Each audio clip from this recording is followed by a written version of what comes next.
Hi guys, Iron Cameraman here. You're probably expecting me to start by talking about the upgraded GMAN or the Cyclops Scientist mech, or at the very least, by diving into the status of the TV Man Titan. However, as I was analyzing this part, something else surprised me the most. Once again, I'm amazed at how brilliantly Dafuq Boom pays attention to the smallest details, hiding interesting elements that are almost impossible to catch on a regular watch. For instance, did you notice that in episode 77, part 4, there was a brief appearance of the Skibidi cat? Even though my sharp-eyed subscriber sent me a screenshot and the exact timestamp of this cute creature, I couldn't find the frame right away. Give it a try yourself. Right now on screen, you're seeing a replay of that fragment. It turns out this little guy was hiding behind smoke and appears for just a split second, illuminated by a flash from an explosion. Besides that, there's a later reference to the YouTuber The Needle Drop, who does music reviews. At first, I thought this mention was just for fun, as if Boom simply wanted to show his appreciation for The Needle Drop's content. But after watching the entire episode and hearing G-Man's line, I don't remember asking. I realized it was actually a callback, not just to a YouTuber, but to an old animation by Dafuq. It all started when I was doing a live stream on my Russian channel, and one of the viewers pointed out an interesting detail. It turns out that G-Man's line appeared in Dafuq Boom's video, Who Asked?, which he made 2 years ago. Here's a side-by-side comparison of both scenes for you. I don't remember asking. But I really don't remember asking.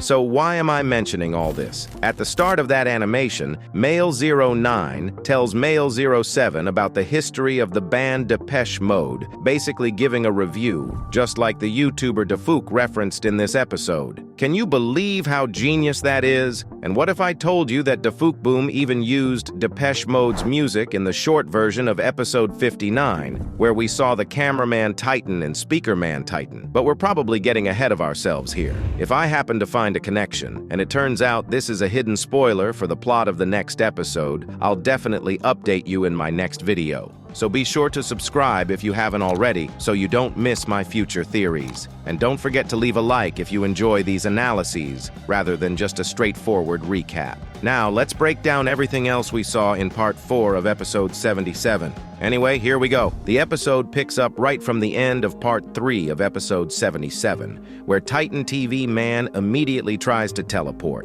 Funny enough, before part 4 came out, Dafuq Boom teased fans saying he had a plan, but it's kind of weird that the plan was just run away. We'll come back to that though. Naturally, the Juggernaut didn't just let him go and managed to strike, interrupting the teleport. After a couple of solid hits, they ended up grappling, which, by the way, is the shot used in the episode's preview. It's likely a nod to the popular meme of two guys fighting while holding hands. After that, the Juggernaut delivered another impressive series of hits. What stood out was a double punch with the same hand, achieved by spinning rapidly around his axis. This sent Titan TV Man flying toward a nearby mountain, and the Juggernaut, calling him pathetic, fired his cannon. But then, Titan TV Man decided to show off his secret weapon, a powerful astro claw hidden on his back. Not only did he manage to catch the blast, but he hurled it right back. His satisfied expression and a cheeky surprise left the Juggernaut stunned. Realizing this guy was no joke, Juggernaut quickly activated his shield. The impact was so powerful that the screen filled with static for a few seconds, and the Juggernaut was thrown back. If we look back at episode 72, where Speaker Titan was also thrown by a blast wave without even touching a bomb, it's clear that Juggernaut's weapon packs some serious power. So, Titan TV Man decided to go for his signature super jump attack on the Juggernaut. We saw him use this move a lot in episode 73, but back then, it seemed pretty ineffective and kinda dumb. This time, he's clearly learned a thing or two and, like a subway pickpocket, sneakily swiped the Juggernaut's weapon right off him. The Juggernaut didn't notice right away and was just about to fire, only to realize he was now holding an enormous purple sword. At this point, he knew he was screwed as the blast shot back from Titan TV Man. By the way, this scene reminded me a lot of Avengers Endgame. In the final fight when Iron Man lunges at Thanos, gets thrown back, and Thanos is ready to snap, only to find the Infinity Stones have somehow made their way onto Iron Man's hand. Dafuq Boom didn't show the full weapon connection process,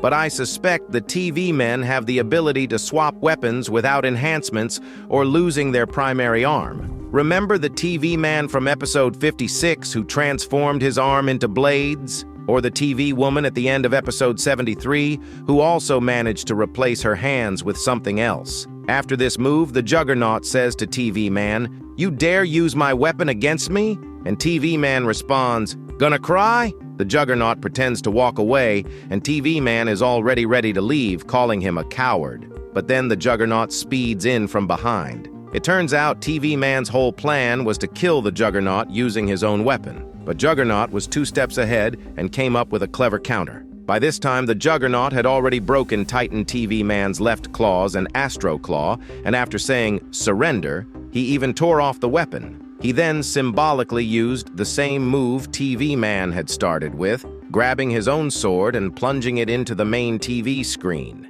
Then, taking things up a notch, he ripped the entire TV off, held it in his hand, and addressed the POV cameraman, saying, "And this is your strongest soldier?" Suddenly, the Titan gets back up and stabs the Juggernaut in the eye. Take note that he didn't have a single working TV at this point. Even the small one had been broken before the fight, and the side TVs were already gone. This suggests that the brain part of his system is somewhere else entirely. Honestly, placing the core system somewhere unexpected makes perfect sense, so the enemy can't figure out where to strike right away. Now I'm nervous about where the TV man scientist decided to hide it. Anyway, let's move on. In the end, the Juggernaut easily subdues the poor Titan again, telling him not to bother standing up as resistance is futile. In the background, we suddenly see an Astro fighter crashing down. Then 2 more fighters appear, and when the camera pans to the right, we're shown an army of Skibidi Toilets, led by the G Squad. Apart from the Skibidi Cat and the earlier YouTuber reference, there's also a ton of Striders and different hybrids. Of course, the DJ isn't missing out either. We also see the Rambo Skibidi mutant with a megaphone. It's hard to tell what he's yelling, but with my 1000 IQ, I could read his lips. He's saying, Skibidi Toilets, assemble!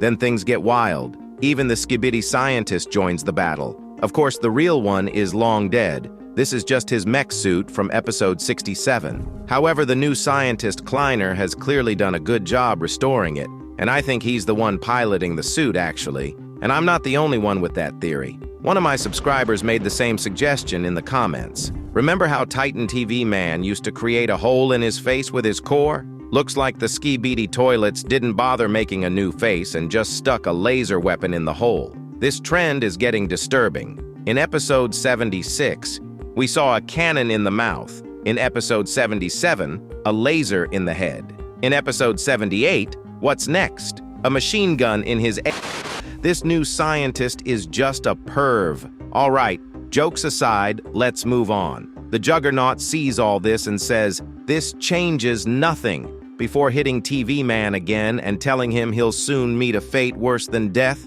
My guess is he's hinting at the death of everyone the TV Man cares about. Out of nowhere, GMAN appears behind him. What's interesting is that he keeps fading in and out, as if he can go invisible, or maybe it's just Dafuq Boom's editing style, like when Kathy's face briefly appeared in part 2 of episode 77. But if he really does have this ability, then it looks like the secret agent helped him out, since only certain cameramen showed this skill in episode 70. With "Miss me?"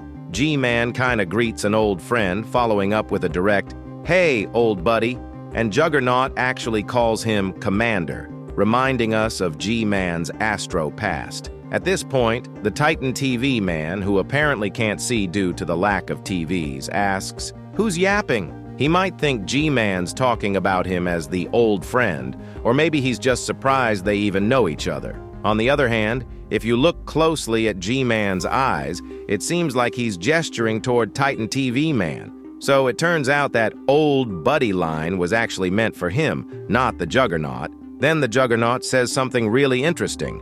"Duke won't forgive your betrayal." We know the Astro Woman's official name is Duchess, so this implies Duke is her husband, meaning the top Astro Toilet is actually him. This changes our understanding of the Astro Toilets and their hierarchy a lot. Maybe I'll make a separate, detailed video on this in the future. After all that classic villain phrasing, you'll never defeat our army. And right then, 2 floating lasers appear behind him, which turn out to be G-Man's arms. And as I mentioned at the start, he responds with the legendary line from Dafuq Boom's old animation, "I don't remember asking." After the verbal showdown, they get into a fist fight, and the Juggernaut is shocked at how much weaker G-Man is now, saying, "You used to be stronger," referring to his time as commander of the Astro Toilets. G-Man mocks him, flips him off, and makes a dramatic exit.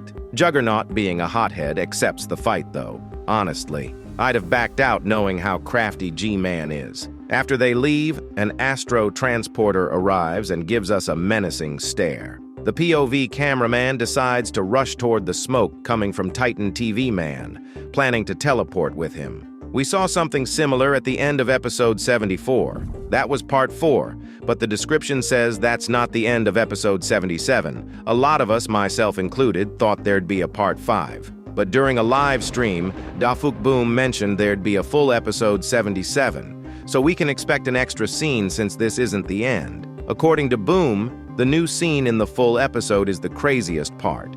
We'll cover that in more detail in the next video, so make sure to subscribe to the channel so you don't miss out. As for part 4, it's definitely sad that Titan TV Man got so damaged, but we'll see if he makes a full comeback. But the appearance of G-Man brings hope and confidence that this handsome guy will sort everything out. Bye.